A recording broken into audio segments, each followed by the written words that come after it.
Voilà, de retour sur le plateau de Mediapart pour notre deuxième plateau de la soirée. Dan Israël m'a rejoint, il va vous présenter nos nouveaux invités. Très bien, bonsoir. Alors on va commencer par Karine Guig. Vous avez tout récemment obtenu la condamnation en appel de votre ancien chef de service pour agression sexuelle. C'est ça. Voilà, c'est une procédure qui a duré longtemps, 9 ans 9 ans. Je crois. Ouais. Voilà, 9 Très ans. On va en parler évidemment. Astrid de Vilaine, bonsoir. Bonsoir. Vous êtes journaliste et vous avez porté plainte pour agression sexuelle contre votre ancien collègue, celui qui était votre collègue à l'époque à la chaîne parlementaire, Frédéric Aziza. Vous avez porté plainte fin 2017 pour des faits qui ont eu lieu en 2014. Vous avez démissionné de la chaîne parlementaire en février et depuis vous avez changé de rédaction, vous travaillez au Monde. Et notre dernière invitée est Florence Pic. Bonsoir. Bonsoir. Vous êtes militante syndicale C'est ça. à la CGT, à la ville de Paris. Tout à fait. Et vous êtes là parce que vous représentez un collectif Femmes Mixité de la CGT à la ville de Paris qui s'est créé en 2017 en réaction à un climat, des propos et des faits de violence sexistes et sexuels qui ont eu lieu au sein de la CGT à Paris. Tout à fait. Voilà. Écoutez, on va essayer de discuter ensemble. Discuter, essayer de comprendre un peu ce qui se passe une fois qu'on a pris la parole, parce que vous êtes toutes les trois de milieux différents, vous avez vécu des expériences différentes, mais toutes les trois, à un moment, vous avez eu envie de vous exprimer, de faire savoir ce qui s'était passé, et on a maintenant un petit peu de recul sur ces trois situations que vous avez connues, soit directement, soit indirectement, et sur lesquelles vous pouvez parler. Alors, peut-être, on peut commencer ensemble. Vous avez été engagé en 2003, je crois, à la police municipale de Vincennes, et immédiatement, vous ressentez un climat malsain, je crois, au sein de l'institution. Est-ce que vous pouvez nous raconter un petit peu ce qui s'est passé ? Déjà, lors de l'embauche, j'ai été flattée par mon chef de service, donc, ce qui m'a mis très mal à l'aise. Mais voilà, j'ai pris le poste, il faut travailler, donc j'ai pris le poste. Et ça a continué. L'harcèlement a continué. Pendant 4 ans, je l'ai dénoncé. J'ai dénoncé la médecine du travail. Le médecin a pris note, mais rien n'a été fait. Ça se traduisait comment, ce harcèlement dont vous parlez ? C'était quoi ? C'était des mains aux fesses, des caresses dans le dos, voilà, des choses comme ça. C'était assez récurrent. Donc plus que du harcèlement. Oui, c'est vrai que j'ai du mal à passer le mot sur agression. Et je suis allée voir la directrice de la réglementation, qui était la chef de mon chef de service, pour lui en faire part. Et d'ailleurs, on s'est rendu avec plusieurs agents, parce que d'autres se plaignaient aussi du comportement de monsieur. Et rien n'a été fait. Donc ça continuait comme ça, et jusqu'au jour où il m'a agressée sexuellement. C'est-à-dire lors d'une fête de fin d'année au service, au moment où je me suis retrouvée seule avec lui, où il fallait que je change de tenue, puisque j'étais en tenue d'agent de surveillance de la voie publique à l'accueil. Donc je me suis rendue au vestiaire. Et là, il m'a suivie dans les vestiaires. D'accord.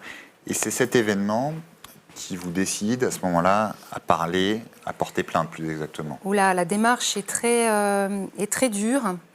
Elle n'est pas facile. Le lendemain, je ne suis pas allée travailler. Et l'après-lendemain, j'ai décidé d'en parler à mon ex-mari. Ça me pesait. Je ne savais pas comment lui dire parce que je me sentais sale. Et j'avais peur. J'avais peur de perdre mon poste, peur de cet individu, de ce qui pouvait se passer. Donc voilà, j'ai mis quand même plusieurs jours à lui en parler. Et c'est quand j'en ai parlé à mon ex-mari, qui est officier de police judiciaire, et qui a mis le mot sur ce qui s'était passé, en me disant « mais tu t'es fait agresser sexuellement », que là j'ai compris ce qui s'était passé. Il a fallu un mot pour que je comprenne. Et il m'a dit « non, mais tu peux pas rester comme ça, il faut que tu déposes plainte. » On en a parlé, c'est encore... faut que ça mûrisse, parce qu'on a plein de choses qui se passent dans la tête à ce moment-là. Et le lendemain, effectivement, je suis allée déposer plainte. Vous aviez peur des conséquences, c'est ça qui vous faisait hésiter? C'était quoi? Exactement. J'avais peur des conséquences. Des conséquences sur quoi? Sur la façon dont vous alliez être regardé au travail, sur la façon dont vous alliez être cassé, Oui, sur... exactement. Ou me pousser à bout pour que je parte aussi. Mais j'ai tenu. Vous avez tenu. Vous avez traversé, je crois, si j'en crois le récit que Marie Turki a fait de votre histoire dans Mediapart, des moments difficiles. Oui, j'ai passé des moments difficiles. J'ai eu un arrêt de 4 ans. Un arrêt maladie? Un arrêt maladie qui a suivi mon agression. Donc il y a eu un travail avec une psychiatre, il y a eu un travail avec l'AVFT, il y a eu un travail avec mon avocate. La VFT, qui est donc une association qui soutient les victimes de violences sexuelles au travail. Oui, tout à fait, qui m'ont accompagnée du début jusqu'à la fin. Voilà, super travail avec mon avocate et la VFT. Et effectivement, oui, il y a plus de bas que de haut. On se demande si on va s'en sortir. On ne se demande pas si on a eu raison de déposer plainte ou pas. C'est pas ça. On se demande si nous, on va s'en sortir. Et je ne me voyais pas du tout reprendre le travail. Quand j'ai repris le dessus et que j'ai eu confiance en moi, là, je me suis dit, mais non, il n'a pas le droit. Ils n'ont pas droit, la mairie. Tu vas reprendre le travail et et voilà, et t'y vas. Et je suis partie travailler. Quand vous avez repris le travail, donc là on est en 2014, hein, je Oui, crois. c'est ça. Vous en étiez où de votre procédure judiciaire? C'était toujours en instruction. Il n'y a rien qui avait vraiment avancé. Et comment vous avez été accueilli alors?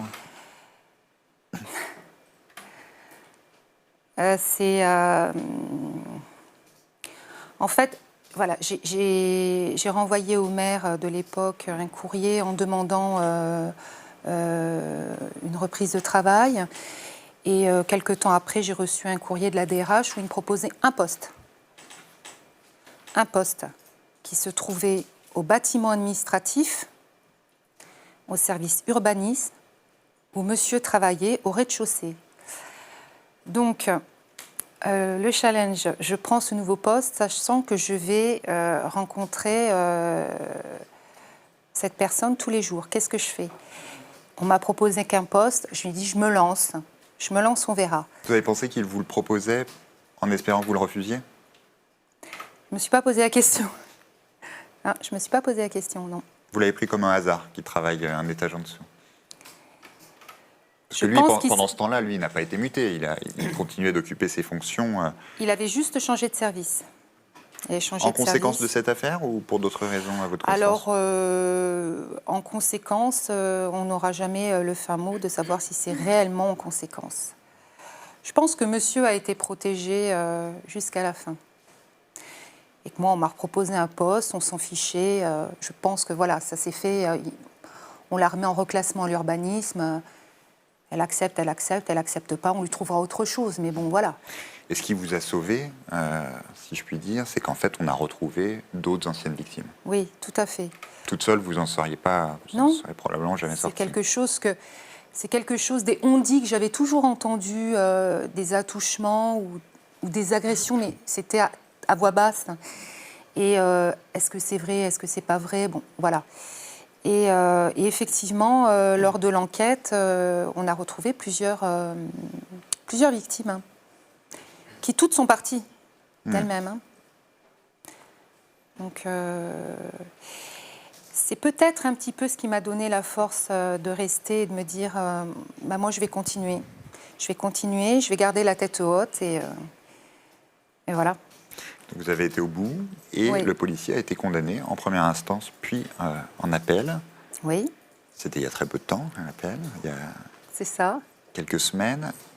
Depuis, qu'est-ce qui se passe? Vous revivez ou Depuis, je revis, oui. Enfin, il y a tout qui ressort. Hein. C'est quand même encore un travail sur soi, de replonger tout le temps dans la situation. Alors, on est libéré de quelque chose, peut-être d'un poids, mais c'est une délivrance. Effectivement, quand j'étais au tribunal et que j'ai entendu la juge nous dire condamne monsieur attends, condamne monsieur. Je n'ai entendu que le mot condamne. Ça a été très fort pour moi. C'est tout ce que je voulais entendre. Peut-être qu'on peut... Merci pour ce témoignage. Et voilà, c'est des faits graves, lourds et forts que vous décrivez. Peut-être qu'on peut voir avec nos autres invités si, comme on l'a dit, c'est des cadres très différents, des cadres professionnels, des profils évidemment qui ne sont pas les mêmes, des faits qui ne sont évidemment pas les mêmes, mais peut-être que vous trouvez des échos ou des similitudes dans ce que vous avez vécu ou ce que vous avez vu vivre avec le récit de Karine Guig. Peut-être Astrid de Vilaine, vous voulez un peu réagir? C'est intéressant parce que tous les mots que vous employez, c'est ceux que moi j'ai ressentis exactement au même moment. C'est pas les mêmes faits, c'est pas la même entreprise, mais quand vous dites je me suis sentie salie, moi c'est exactement ce qui m'est arrivé aussi. Quand vous dites j'attends qu'une chose, enfin j'ai entendu seulement le mot condamnation, moi c'est pareil, j'attends que ça en fait, qu'il y ait une condamnation parce que je pense que ça permet de passer à autre chose. Après, ce qui est vrai, c'est que c'est dur de porter plainte, c'est une hésitation extrêmement longue. En tout cas, moi, ça a été mon cas. Ça a duré 3 ans. Et les 3 derniers mois, c'était des hésitations du quotidien. Donc, on est tiraillé. C'est très dur à vivre. On peut peut-être juste rappeler que donc, vous avez porté plainte pour un fait qui a eu lieu... Une agression sexuelle. Une agression sexuelle qui a eu lieu en novembre 2014. Donc, vous avez mis, comme vous dites, 3 ans à... Oui, parce qu'à l'époque, en 2014, l'écoute n'était pas la même qu'aujourd'hui. Je pense déjà, aujourd'hui, je pense qu'on n'est pas encore assez ni entendu ni écouté. Mais il faut se souvenir qu'à cette époque-là... si vous voulez, une main aux fesses, c'était pas si grave. C'est ça qu'on vous disait. Moi, c'est ça que j'entendais, en fait. Parce que c'est ça qui vous est arrivé. Oui.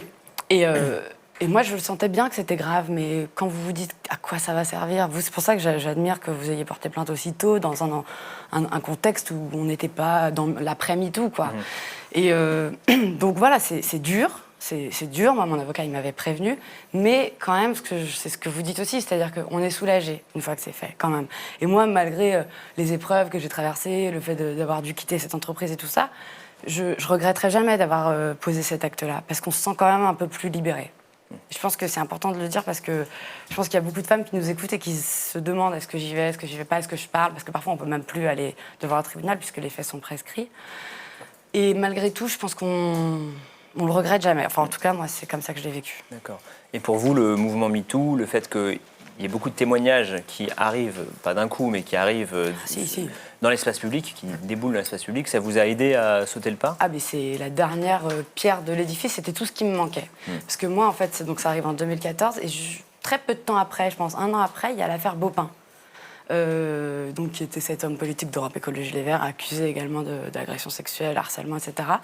Et moi, c'est toujours comme ça, en fait, en général, quand on lit dans la presse des témoignages, quand il y a un petit sursaut, on se dit « Ah, ça y est, je vais peut-être pouvoir y aller ». On n'ose pas, en fait, on reste un peu chez soi. Et je me disais « Tiens, ça va être un... » Ça y est, quoi, on attendait ça. Et puis, en fait, je me souviendrai toute ma vie d'une tribune dans le journal du dimanche de femmes ministres ou anciennes ministres qui disaient « Plus jamais ça, c'est fini, c'est la dernière ». Ça me donnait beaucoup d'espoir, ça.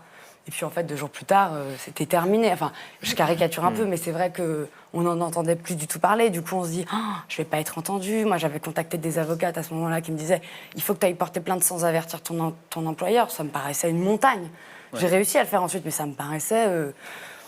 Et puis, ensuite, il y a eu l'affaire MeToo qui est arrivée. Moi, c'est un hasard, mais qui est arrivée exactement au moment de mon délai de prescription, que j'avais toujours en tête. D'accord. Je savais qu'il y avait 3 ans et j'avais la date. Alors, c'est pas les dates, on les oublie parfois. Tout à fait. Et moi, ça me travaillait. Et je me suis dit, au mois d'août, donc avant MeToo, je me dis, il me reste 3 mois, maintenant il faut prendre une décision parce que de toute façon, on va pas rester comme ça éternellement et puis après, ce sera trop tard.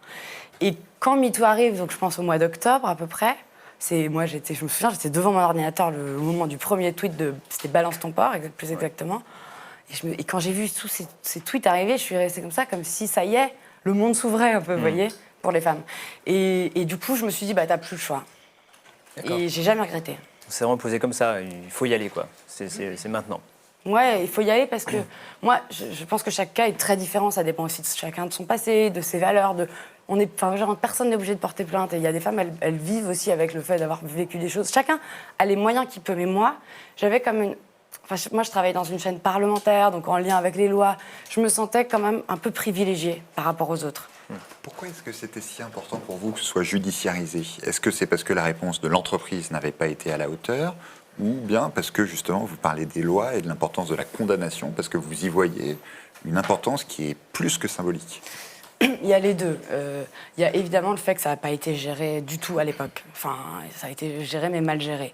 Donc, en effet, il a eu un avertissement. Donc les faits ont été reconnus quand même. Oui, mais parce que ça s'est passé en public, parce que je suis tombée nez à nez avec mon rédacteur en chef, parce que le CHSCT de l'époque s'est auto-saisi de l'affaire. Moi, j'y serais pas allée toute seule, hein. J'étais tétanisée. Le CHSCT, les représentants du personnel qui s'occupent des questions de conditions de Parce travail. que c'est en qui train de s'occupaient, disparaître. Mais qui c'était est en cours de suppression suite aux ordonnances sur la loi travail. C'est une instance, moi, qui m'a sauvée presque, enfin, qui m'a vraiment aidée.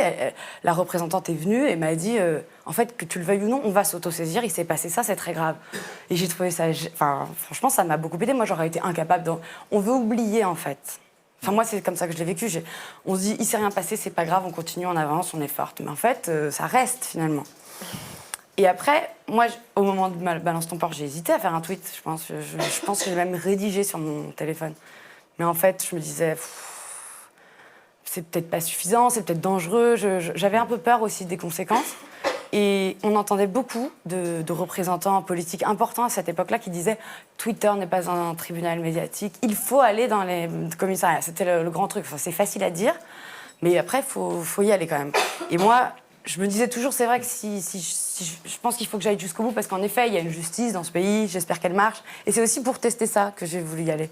En me disant, moi, j'ai les moyens, entre guillemets, d'y aller. C'est-à-dire que je peux payer un avocat pour le moment. Je peux m'exprimer comme chez vous ce soir, et je vous en remercie. J'ai plus de chance que beaucoup d'autres femmes. Et donc, si je le fais pas moi, personne ne le fera. Et je pense qu'il faut aussi qu'on prenne conscience toutes de ça, qu'on a chacun à notre niveau des responsabilités. Parce que si on fait rien, si on continue à laisser le truc comme ça, parce qu'il se passe pas grand-chose, hein, malgré tout, comme...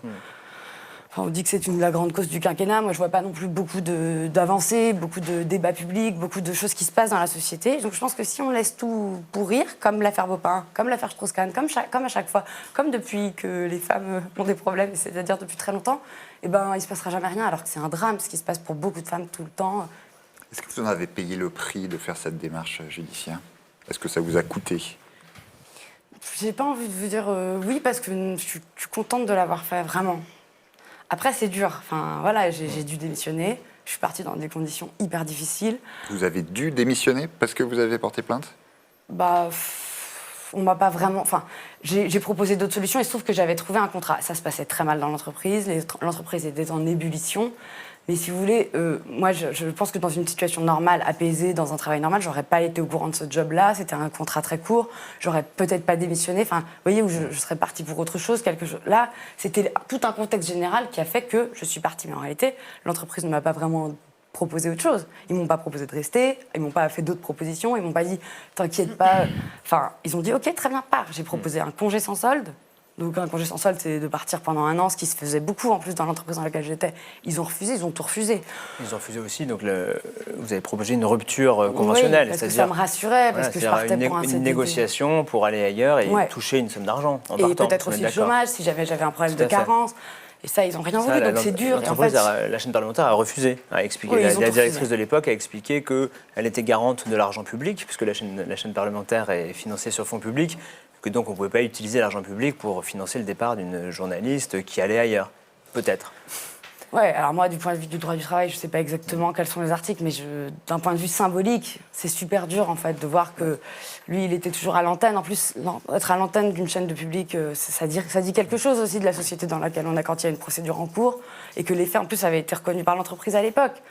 Donc c'est toujours la même chose. On se dit, si ça se passe comme ça dans des entreprises qui devraient être modèles, en fait, c'est la chaîne du Parlement, comment ça se passe ailleurs ? C'est peut-être j'ai un peu envie du coup d'interroger aussi Florence Pic sur ce que vous venez de dire, parce qu'à la fois la situation qui pourrit, un employeur ou un lieu qui devrait être modèle ou qui se dit modèle sur ces questions-là, c'est vrai que ça fait écho à la situation qui a poussé à la création du collectif Femmes Mixité dont vous faites partie. Donc je rappelle un collectif CGT qui s'est monté dans le cadre des syndicats de la ville de Paris. Puisque dans votre syndicat, il y a plusieurs affaires qui tournent principalement autour d'un responsable syndical important à la ville de Paris, qui pèse lourd dans la fédération des services publics de la CGT, qui est elle-même la plus grosse fédération de la CGT, donc un homme important autour de lui. et de son syndicat, il y a des accusations qu'on a détaillées dans un article de Mediapart, de propos sexistes, de propositions d'actes sexuels, de slogans sexistes, et aussi un affrontement physique important entre deux de vos camarades et ce dirigeant syndical qui est Régis Vicieli, qui est secrétaire général du syndicat du nettoiement, c'est-à-dire notamment des éboueurs de Paris. Bon, ce qui nous a intéressé quand on a fait cet article, c'est bien sûr les faits sont importants et graves, et aussi pendant 18 mois, vous avez un peu prêché, pas dans le désert, mais pendant 18 mois, vous avez poussé pour que la situation soit réglée, que le responsable soit sanctionné, et rien ne s'est passé, en gros. Peu de choses se sont passées. Peu de choses, ouais. Peut-être jusqu'à maintenant, on verra. On espère que des choses se passeront. Du coup, je ne sais pas trop par où commencer, mais peut-être la genèse, en tout cas, de la prise de conscience, c'est effectivement cette agression physique dont vous parlez sur une de nos camarades militantes qui a déposé plainte tout de suite. La plainte a été classée sans suite, ce qui a donné lieu ensuite à la justification de la CGT et des différents syndicats et de la fédération, etc., à remettre en cause les propos qui étaient tenus sur la véracité Puisque des la faits. plainte étant classée sans C'est suite ça. pour manque de... En gros, parce que c'était parole contre parole. C'est ça, parole contre d'éléments. parole, avec des éléments un peu contradictoires, de témoignages contradictoires, a priori, en tout cas sur ce qui était avancé, et qui est toujours avancé maintenant d'ailleurs. Et du coup, une militante, j'ai envie de dire de base, qui n'a pas de grande responsabilité à la CGT, qui, elle, doit aussi côtoyer tous les jours à l'intérieur des locaux syndicaux la personne qui l'a agressée, qui est aussi, et ça je pense quelque chose de notamment très compliqué. Je parle pour elle, mais bon voilà, j'essaye d'être juste dans ce que je dis. Compliqué aussi qu'il y ait un déni autour de cette histoire et qu'elle soit, un peu bafouée à deux niveaux, quoi. Au moment de l'agression, qui là est clairement voilà, une agression et tout ce que ça entraîne comme conséquence. Et ensuite, le fait de ne pas être cru par un certain nombre de personnes qui militent avec nous. Et en plus de ne pas être cru, qu'on l'accuse de vouloir inventer des faits pour nuire à cette personne. Et ça, du coup, on s'en est rendu compte au fur et à mesure. Moi, à titre personnel, je ne connaissais pas cette camarade avant une réunion justement sur les questions de la place des femmes, des violences et de l'inégalité professionnelle entre les femmes et les hommes, et où là, elle expose cette situation en expliquant, et donc plusieurs mois plus tard, en expliquant la solitude à laquelle elle a dû faire face, et juste les soutiens, les peu de soutiens qu'elle a rencontrés, qui ont été une bouffée d'air et qui lui ont permis, malgré un arrêt de travail, malgré pas mal de choses, de continuer à rester à la CGT. Parce que ça, c'est une vraie question. Quand on doit continuer à militer, avoir des personnes en plus haut placées, rester dans une organisation qui est une organisation syndicale, mais qui porte des valeurs, et y compris normalement, et c'est aussi une des raisons pour lesquelles on s'est senti tout à fait légitime à monter ce collectif, des valeurs de défense de tous les opprimés, on va dire comme ça, y compris de reconnaître que les femmes font partie d'un système de domination globale et qu'il faut pouvoir combattre à l'intérieur. Donc voilà, juste pour dire, la CGT prône ces valeurs-là.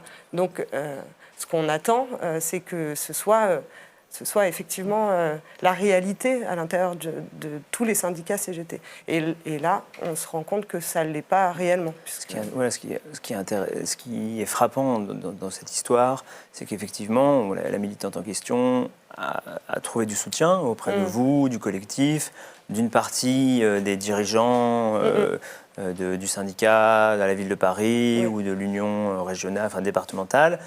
Et en même temps, donc c'est vrai, il y a une forte division. Et en même temps, vraiment en même temps, d'autres militants, comme vous le disiez, disant qu'il y avait une instrumentalisation de ces accusations à des fins politiques ou à des fins personnel pour Stratégique, quoi. voilà, pour sanctionner ou pour faire disparaître ce responsable syndical. Il y a une forte tension. Oui. Voilà, et nous, ce qu'on a un peu raconté, c'est que ce militant dépend de la Fédération des services publics, qui n'a pas souhaité le sanctionner, et que du coup, la Confédération, l'organe au-dessus, ou donc la CGT en tant que telle, dit on ne peut rien faire. Et donc, donc ça, c'était la situation quand on a publié cet article, il y a quelques semaines aussi. On en est toujours là ? On en est toujours là, sachant que là, j'ai fait focus sur cette agression-là, puisque je pense que c'est notamment celle-ci qui a permis de la création d'un collectif. Mais il y a eu d'autres histoires, il y a eu d'autres faits qui sont aussi des faits d'agression, alors avec des niveaux de gravité variables, mais quand même. Et toutes les réponses qui nous ont été faites, parce qu'avant d'arriver là à dire bah oui, ça mérite un débat et ça mérite qu'on puisse expliquer ce qui se passe, parce qu'on pense que toutes les organisations sont touchées par ce genre de phénomène. Avant ça, on a collectivement fait toutes les démarches en interne pour que toutes ces agressions soient reconnues, et y compris que les conséquences soient appliquées, c'est-à-dire en tout cas une reconnaissance, éventuellement des sanctions, un certain nombre de choses. Donc tous les niveaux des syndicats ont été interpellés, et à chaque niveau syndical, il a été dit on n'a pas la possibilité, nous, de dire que c'est vrai ou faux, et en tout cas, si c'est vrai, évidemment, on condamne, mais on peut pas porter préjudice à quelqu'un sans avoir des preuves irréfutables. Et on en est pour l'instant encore là. La médiatisation de cette affaire n'a rien changé. Alors on ne sait pas encore, parce que la médiatisation est récente. En tout cas, si ça a changé beaucoup de choses. Quand je dis ça a changé beaucoup de choses, pour l'instant, pas de façon concrète. En tout cas, dans les réponses qu'on attend de façon officielle, on pense qu'il y a des choses qui bougent par le fait que ça a créé beaucoup de débats. Au sein de plein de syndicats, et y compris sur le plan national, en fait. Et c'est peut-être confus, mais ça a changé beaucoup de choses. Déjà, ça a changé qu'on a reçu beaucoup de soutien, énormément de messages de soutien de la part de militants, de militantes qu'on ne connaissait pas. Qui ont tenu à nous féliciter du combat qu'on menait, etc. On a... Une des choses les plus importantes, et là je parle parce que c'est ce qu'on s'est dit après coup, c'est qu'on a aussi reçu des témoignages de personnes qui avaient envie d'expliquer qu'elles avaient été victimes d'agressions, etc. Et du coup, ce qu'on s'est dit, c'était aussi peu importe le nombre, si ça a permis le fait que ce soit médiatisé, ça a permis que des femmes puissent se sentir légitimes à expliquer ce qu'elles ont vécu. Au sein de l'institution, mais pas forcément par la même personne, vous voulez dire. C'est ça, ouais. C'est ça. Oui, des témoignages de personnes qui se disent que le fait de parler et de voir que des femmes, d'un collectif de femmes s'est créé mène cette bataille, ça légitime, et ça montre qu'on n'est pas isolé. Et c'est un peu tout ce que nous, on met en avant, la question du collectif, et qui me semble aussi un peu faire écho à ce qui a été dit avant. On peut effectivement poser cette question-là de la médiatisation, peut-être, je ne sais pas, Karine Guig, est-ce que, vous avez porté plainte, il y a eu deux procès, est-ce que ça a changé quelque chose autour de vous, pour vous, est-ce que vous avez du soutien ou pas, est-ce que de mettre les faits sur la table, est-ce que ça a fait changer des choses pour vous? Non, pas du tout. D'accord. Vous êtes trouvé assez isolée? Ouais, je me suis retrouvée assez isolée. Seul soutien, ça a été vraiment mes amis, mais au travail... alors, j'ai quelques collègues, effectivement, qui connaissent l'individu, donc... qui, effectivement, m'ont dit « c'est très bien ce que tu as fait ce qu'il fallait faire ». Et voilà, c'est très bien de mener tout ça jusqu'au bout. Mais encore une fois, c'est ce que je dis depuis le départ...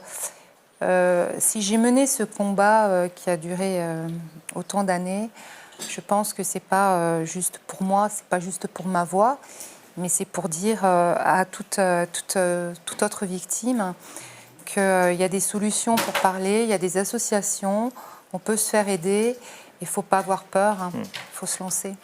Est-ce que finalement, dans vos deux témoignages, il y a un peu le sentiment qu'on vous reproche de ne pas laver votre linge sale en famille, c'est-à-dire de tirer contre votre camp. Vous êtes au sein d'une institution forte, que ce soit la CGT ou la police, et qu'il peut y avoir un sentiment de culpabilité à raconter à un moment quelque chose qui va contre l'institution. Est-ce que c'est comme ça que vous avez vécu les choses ? Et est-ce que c'est pour ça aussi qu'on vous en veut ? Et peut-être que certains vous en veulent d'avoir médiatisé ces histoires. Oui. C'est ça, ouais. C'est tout à fait ça. Encore aujourd'hui, j'ai entendu des échos qu'on parlait de moi et on m'a remis sur le tapis. Tu l'as bien voulu, tu as déposé plainte, tu passes dans le journal, mais tu crois quoi, Karine ? Bien sûr qu'on parle de toi. Mais c'est plus méchant que du soutien. Ça fait encore mal, parce que je me dis, mais ils ne comprennent pas, c'est quoi ça ? C'est fini, il est tombé, on a retrouvé d'autres victimes, et on continue de me dire, tu cherches bien, et puis en plus, tu vas voir les médias, on me remet une couche. Donc je me dis, c'est pas encore gagné, hein, cette bataille. Hein. C'est loin d'être gagné. Hein. Très dur. Oui, nous, de notre côté, évidemment, c'était d'ailleurs ce qu'on craignait le plus, on va dire, parce que ça a été compliqué, mais même à notre place, même si c'est pas tout à fait les mêmes parcours, mais le fait de répondre à votre journal. Sollicitation de journaliste. Ça a été compliqué, ça s'est pas fait d'un seul coup, on n'a pas pris la décision en se disant évidemment on va le faire. On a pris du temps, on a eu des débats collectifs en interne. On peut peut-être préciser qu'on est venu on vous a posé des questions, quoi. On est venu avec, voilà. Oui, et vous avez manifestement mis du temps à répondre. Évidemment, et parce que venir... on l'avait nous-mêmes intégré, cette question de mais parler et aller au-delà de l'organisme CGT, est-ce que ce ne serait pas la mettre en péril ? Mais je pense que c'est ce qu'on intègre, mais que ce soit à CGT ou ailleurs, vraiment, et syndicats, organisations ou pas, ou même individuellement, c'est ce qu'on... En fait, je pense que le drame, c'est de penser que les victimes peuvent nuire alors aux agresseurs, mais aussi à tout ce qui entoure l'agresseur. Et ça, c'est assez bon. Et du coup, c'est toute cette réflexion-là qu'on a eue et qui a fait qu'on a pris la décision de le faire. Ça n'a pas été simple. Et effectivement, on est encore aujourd'hui, d'autant plus aujourd'hui, accusé par certaines de comploter contre la CGT, par exemple, de faire ça pour nuire directement au-delà de la personne en elle-même, puisque ça, c'est très clair que certaines personnes pensent qu'on lui en veut personnellement et qu'on a envie de le faire tomber de ses responsabilités. Je ne sais pas pour quelle raison de base, mais en plus que ce serait peut-être une infiltration de je ne sais qui pour détruire la CGT. Enfin voilà, donc ça évidemment c'est totalement faux, puisque nous-mêmes on est à la CGT, c'est nous aussi la CGT en fait. Et ce qu'on veut, c'est prôner cette façon-là de faire du syndicalisme et de penser que on peut pas scinder la question de la lutte et la question de comment on respecte et comment on ne crée pas du tort à ses camarades militants, etc. Enfin voilà, je ne sais pas si c'est clair, mais ouais. Tout à fait. Est-ce que Astrid de Villene, cette question aussi, vous l'êtes posée, et peut-être vous la posez encore, au-delà du cas de l'agresseur, est-ce que on va dire que ces faits existent sur cette chaîne, dans les médias, parmi les journalistes, ça vous a posé un problème, ou au contraire, c'était une motivation, on peut dire que ça arrive partout? Non, c'était pas du tout une motivation, parce que c'est dur d'être médiatisé pour ce genre d'affaires, c'est très compliqué. Après, ce que ça dit, en fait, c'est comme si le journaliste ou le média, c'est presque le dernier recours à vous entendre. C'est-à-dire qu'en fait, comme il y a un dysfonctionnement en interne, comme l'entreprise ne gère pas, il ne reste plus que les médias. Mais c'est pas facile, c'est presque pire, c'est comme mettre le feu. Moi, dans mon cas, c'était un peu différent, c'est que comme c'était un milieu de journalistes, les journalistes étaient déjà au courant en fait, de cette affaire avant même que moi je décide de porter plainte. Donc c'était un peu particulier. Après, moi, ce que je m'étais toujours dit, moi, j'irais dans les médias que si je vais en justice, parce que je voulais pas juste faire du balance comme ça. Je voulais que ce soit clair et sérieux pour aider les autres, en fait. Maintenant, on n'est pas nombreuses, donc en effet, je pense que c'est important de parler, c'est important de continuer à parler, mais il faut qu'il se passe des choses. Il faut que c'est pas normal en fait que dans n'importe quelle entreprise, n'importe quelle institution publique, bah, les femmes soient comme ça contraintes ou au silence ou mises à l'écart quand elles dénoncent des faits, et qu'en fait il n'y ait pas les ressorts quoi pour gérer ça en interne. On ne devrait pas en arriver à faire des débats comme ça et à appeler des journalistes ou. Ce qui est très étonnant et intéressant dans ce plateau, c'est que toutes les trois, vous travaillez dans des institutions qui sont en prise avec des victimes, justement, de harcèlement sexuel ou d'agression sexuelle. Un syndicat est là pour recueillir la parole de victimes, pareil pour la police, et pareil pour des journalistes qui recueillent des témoignages de victimes. Et donc on pourrait s'attendre à ce qu'il y ait une sensibilité particulière sur ces sujets, ou une compréhension. Et à l'inverse, aucune d'entre vous, semble-t-il, n'a reçu l'accueil escompté. De la part de l'institution, en tout cas, c'est ça. Après, à ce niveau-là, je trouve qu'il y a deux choses. Alors c'est vrai parce que c'est vrai dans la société et qu'on en est encore là dans cette société. Nous, on pense quand même qu'on a été formés par la CGT sur les questions des violences faites aux femmes et de l'inégalité professionnelle femmes-hommes, et que c'est pas pour rien si, alors là pour le coup, il a pu se monter un collectif à l'intérieur de ce syndicat. On pense que c'est aussi qu'il y a quelque chose d'avancé. Une sensibilité quand même. Oui. Évidemment, et toutes les réunions qu'on organise, parce l'article c'est une chose, mais en fait c'est pas la réalité de notre action militante, contrairement à ce que peut-être certains pensent de nous, mais la réalité c'est qu'on fait des choses, et notamment des réunions d'information syndicale, pas mal de choses, et on a beaucoup de. La dernière qu'on a faite, c'était avant la sortie de l'article, mais il y avait 30 ou 40 personnes, la moitié d'hommes, la moitié de femmes. Pour nous, je ne sais pas si c'est très représentatif, mais à la CGT Paris, les réunions d'info syndicales ne sont pas toujours.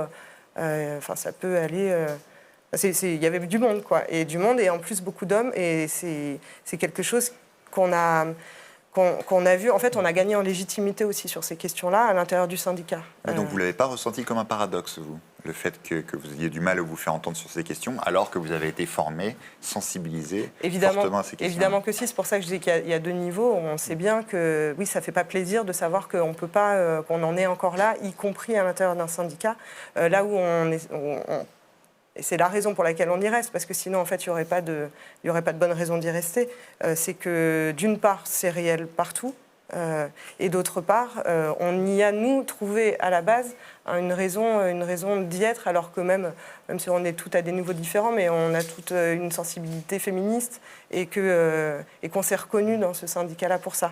Mais on sait que c'est pas encore gagné avec beaucoup, et y compris avec l'institution en elle-même. Et c'est ça qu'on est en train de faire. On espère que ça va bouger. Sincèrement, là, aujourd'hui, on a plutôt bon espoir, mais parce qu'on a envie d'y croire. On verra par la suite. On peut juste dire que tous les échelons, mis à part la Fédération des services publics, condamnent les faits. Nous, quand on a appelé, y compris Philippe Martinez, le secrétaire général de la CGT, officiellement, les faits sont condamnés. Oui, alors c'est toujours, en fait, c'est toujours selon les nuances, quoi, y compris la fédération. Et évidemment, la Fédération des services publics condamne les agissements sexistes et les agressions envers les militantes, quels qu'ils soient. En revanche, nous, ce qu'on dit, c'est qu'il y a... ça se vérifie concrètement. En fait, quand on condamne vraiment, on le condamne dans le concret. Et effectivement, nous, ce qui nous a été répondu parfois, c'est « vous inquiétez pas, maintenant on a bien compris, oui, on vous a bien entendu, ça n'arrivera plus, on vous le promet ». Enfin, déjà, vous ne pouvez pas promettre ça. Et en plus, comment pensez-vous que ça n'arrivera plus s'il n'y a pas de condamnation sur des faits concrets qu'on vous apporte, en fait. Donc non, on ne peut pas vous croire dans ces cas-là. Il faut qu'il se passe quelque chose, il faut qu'il y ait un message qui soit passé en premier lieu aux victimes. Ça, c'est vraiment la base. Et ensuite, aux agresseurs aussi, et aux personnes qui, comme on le disait, j'entendais dans le premier plateau, ont des habitudes qui sont des habitudes parfois sexistes, mais qui ne se rendent pas forcément compte qu'ils sont au-delà la drague ou des blagues, et que c'est pas acceptable. Et donc ça, c'est dans le cadre des formations, mais on compte vraiment sur le fait que ça change et que ça fasse évoluer des choses. Et dans l'institution policière, est-ce que ça vous a fait réfléchir à l'accueil qui pouvait être fait aux victimes de ce type d'agression ou de harcèlement? Moi, je réponds un petit peu comme ma voisine. Mais je voudrais surtout revenir sur quelque chose que j'ai omis de dire lors de ma présentation. C'est qu'en fait, j'ai gagné 2 batailles. J'ai gagné... ma première bataille a été contre la mairie, puisque avec une autre avocate en droit administratif, j'ai gagné le fait de mes 4 ans de maladie, les rebasculer en accident de travail, ce qui n'était pas gagné, puisque monsieur travaillait toujours sur place et n'était pas condamné. Et jusque-là, c'était moi la menteuse. Donc déjà, première bataille très importante quand même à dire, c'est qu'effectivement, il ne faut pas oublier que ça s'est passé au sein du service. Donc tout arrêt, effectivement, peut être basculé en accident de travail. C'est vrai que je voulais je voulais le dire quand même. Et deuxième bataille, évidemment, contre monsieur, il y a quelques semaines. Ouais. Voilà. Et donc sur l'accueil de victimes potentielles par l'institution, est-ce que vous vous êtes dit il y a encore du boulot? Oui, alors nous, on est police municipale, on n'est pas police nationale. Ouais. Donc c'est encore autre chose. Et moi, à mon niveau, j'étais agent de surveillance de la voie publique. Et c'est encore un autre niveau. Donc moi, c'est quelque chose que j'entends, mais je ne peux pas vraiment y répondre. Ok. Et est-ce que, en tant que journaliste, comme vous avez dit, entouré par des journalistes, quand il s'est... Je ne suis pas que entourée par des journalistes. Non, bien sûr. Non, mais vous avez dit que des journalistes étaient au courant de cette affaire. Voilà. Est-ce que du coup, ça a été comment dire, faire circuler cette information-là, sortir cette information-là, au-delà de... Est-ce que c'était difficile pour vous? Est-ce que vous vouliez le faire? C'est pas moi qui l'ai fait sortir, en fait. Tout à fait, c'est le voilà. site internet BuzzFeed qui avait l'information. Et ils savaient que j'allais sans doute porter plainte. Et je leur ai toujours dit, le jour où je porterai plainte, vous serez au courant, puisqu'ils savaient... Mais moi, ce que j'ai trouvé intéressant dans l'aspect médiatique, c'est qu'en fait, j'ai reçu énormément de messages de soutien, déjà. Et ça m'a vraiment beaucoup aidée. Et aussi de témoignages, pareil, de femmes qui me disaient merci de parler à notre place parce que moi, je vis ça. Moi, je suis hôtesse de l'air et ça fait 15 ans que je me fais harceler, je peux rien faire. Moi, je suis dans telle entreprise et c'est horrible. Moi, je me suis fait violer. Enfin, tout était mélangé, comme sur Balance ton port. Et je me suis dit, oula, oui, en fait, on le savait, et je le savais que c'était aussi énorme. Mais là, on prend conscience, en fait, par la masse des messages et on se dit, on est au tout début, je pense. Ouais. Chacune, vous avez dit, ou vous dites en creux, que vous ne regrettez pas, que ça vous a servi, vous avez appris, voire vous avez grandi avec beaucoup de guillemets. Le fait de parler, de mettre les choses sur la table, de porter plainte, ça vous a paru utile? Est-ce que voilà, c'est le cas pour vous toutes? Vous vous dites, il fallait le faire, heureusement que je l'ai fait?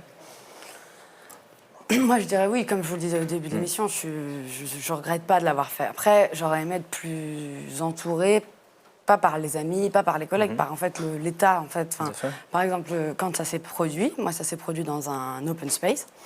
Il y a plein de collègues qui ont réagi, qui ont vu, qui ont émis vraiment un coup de colère. C'était pas caché, c'était pas dans un couloir. Et ces gens-là, ils sont allés le voir dans son bureau. Enfin, il y a eu un petit épisode comme ça. Je pense par exemple que s'il y avait eu il y a une proposition moi, qui m'intéresse pas mal, c'est celle des lanceurs d'alerte sur le harcèlement moral et sexuel. S'il y avait eu cette disposition-là, par exemple, eux auraient peut-être pu être lanceurs d'alerte, aller porter plainte à ma place ou avec moi. Moi, je me suis sentie complètement démunie parce que j'avais ces questionnements, mais je pouvais en parler à personne. Il y a des associations, mais on ne sait pas très bien forcément vers qui se tourner. Même moi qui suis journaliste, j'étais un peu perdue au milieu des choses. Je pense qu'on manque tout en fait de cadre. Et peut-être de formation, enfin il y a plein de choses, tout le monde sait qu'il y a plein de choses à faire, mais je crois que c'est pas en fait, enfin vous avez fait un collectif, donc ça vient de vous, en fait on se débrouille avec nos petits bras, mais on aurait besoin de structures en fait sérieuses et qui soient là, enfin je dis pas que les associations sont super sérieuses, mais je veux dire de choses massives où il n'y a pas de doute en fait, où vous êtes là, vous pouvez aller être entendu sans problème, on a toujours peur de parler, on se dit qu'est-ce que je risque, qu'est-ce qui va m'arriver, même de rentrer dans un commissariat, c'est pas facile quoi, donc... Voilà, c'est plus ça. Mais la porter plainte en soi, oui, mais quand on voit en plus les chiffres, ça fait peur, quoi. Enfin, quand on se dit que la plupart, elles sont sans suite, ou alors elles ne sont pas traitées, ou alors il y a des non-lieux. Enfin, ça fait très peur quand on regarde l'arsenal, enfin, les résultats, en fait. Ça vous a fait hésiter? Non, parce que moi, comme je vous le disais, j'en avais besoin. En fait, moi, j'espère de tout cœur que ça va aboutir et qu'il va y avoir une condamnation. Et je pense qu'on a beaucoup d'éléments pour que ça arrive, et c'est ce que je souhaite aujourd'hui. Mais moi, si vous voulez, j'avais besoin pour avancer dans ma vie, parce que je ne pouvais pas rester 3 ans à avoir ce questionnement. Moi, je culpabilisais de ne pas être allée porter plainte. C'était encore autre chose. Je me disais, voilà, quand on a quelques valeurs, qu'il y a un état de droit, c'était des choses un peu comme ça qui m'animaient, quoi. Alors, peut-être si on reste sur la justice, Florence Pic, votre camarade qui a porté plainte, la plainte a été classée sans suite. C'est quoi votre sentiment collectif sur cet élément? Est-ce que la justice ne sait pas agir, agit trop tard? Vous, Madame Guig, ça a mis du temps à aboutir. Une première procédure n'a pas abouti. Voilà, donc je ne sais pas quel est votre sentiment là-dessus. Est-ce qu'il y a des choses à faire évoluer sur la justice? Est-ce que c'est heureusement que c'est normal et que ça protège les gens qui sont accusés? Enfin... Donc la réponse est oui à la première question, c'est-à-dire oui, il y a beaucoup de choses à faire évoluer et les chiffres parlent d'eux-mêmes en fait. Sur les questions des agressions, des violences faites aux femmes, on se rend compte, et là moi je trouve que c'est un des éléments important de MeToo, Balance ton porc, c'est que c'est un problème de masse, c'est pas un problème individuel en fait, c'est vraiment cette prise de conscience qu'on doit avoir et qui a permis, en tout cas selon moi, à des personnes individuelles de parler, mais surtout à des personnes de se rendre compte que c'est pas quelque chose qui leur est arrivé à elles parce que peut-être je pense que c'est toujours encore le cas que les femmes se disent ça, mais en tout cas ça crée une conscience qu'il y a un système et voilà, le système d'oppression, le système de domination masculine, voilà, il existe, il est encore très fort, et la justice, malheureusement, est pas exempte de ce système, en fait. Donc oui, c'est qu'une démonstration de ce qui arrive. On dit les chiffres exacts, je ne les ai pas, mais quand 90%, plus de 90% des plaintes sont classées sans suite, alors qu'on sait bien que c'est pas juste. Évidemment qu'il faut une protection de base sur toutes les personnes accusées, enfin une protection de base, ce qu'on appelle la présomption d'innocence, évidemment. Pas de problème sur ça, personne n'en a. Mais après, classer sans suite, en fait, c'est même pas d'enquête. Donc c'est pas la même chose qu'un non-lieu. Il n'y a même pas eu d'enquête. On n'a même pas pensé qu'il était judicieux au regard des petits éléments qu'on avait. Et le regard après sur l'article, par exemple, nous, ce qui a été vraiment important, c'est que cet article, il décrivait notre histoire, en fait. Et ça a été... on ne l'avait jamais vu écrit comme ça nous a légitimé aussi, parce qu'en fait, il y avait de reconnaissance nulle part. Donc ça a vraiment légitimé quelque chose. Et juste sur le collectif en lui-même, moi je pense qu'il est vraiment nécessaire justement dans le fait de séparer cette question, de dire que cette question elle n'est pas individuelle et qu'on doit la prendre en charge collectivement. On le voit, nous on a en fait depuis, alors là je ne parle pas de la médiatisation, mais cette création d'un système de collectif, ça nous a appris énormément. Et on a créé des réseaux. Alors on parlait de la VFT tout à l'heure. La VFT a été un des partenaires, nos partenaires essentiels aussi dans cette histoire. À la CGT, enfin voilà, nous on a créé le collectif Famixité, on ne l'a pas inventé. En fait, il existe au niveau national.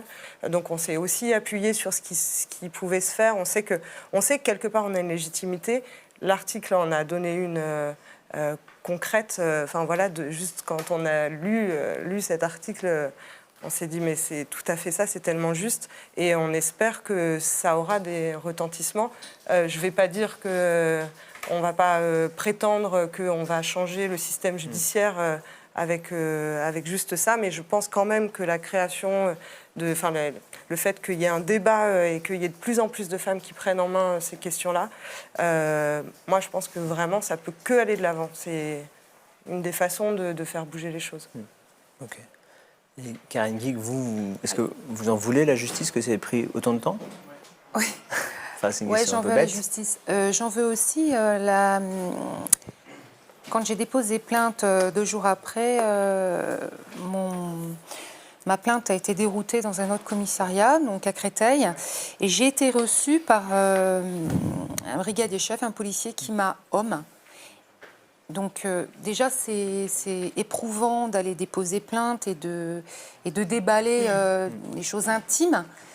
Et donc j'ai été hyper mal reçue par ce policier. Alors il a pris mon portable, il m'a arraché le portable des mains pour voir s'il y avait le numéro de l'individu sur place. Il m'a traité de menteuse. Parce que vous vous en preniez à un policier? Oui, je pense. Ouais. Je pense complètement, ouais, que effectivement c'était mon chef de service. Donc ouais, c'est vraiment le ressenti que j'ai eu. Ouais.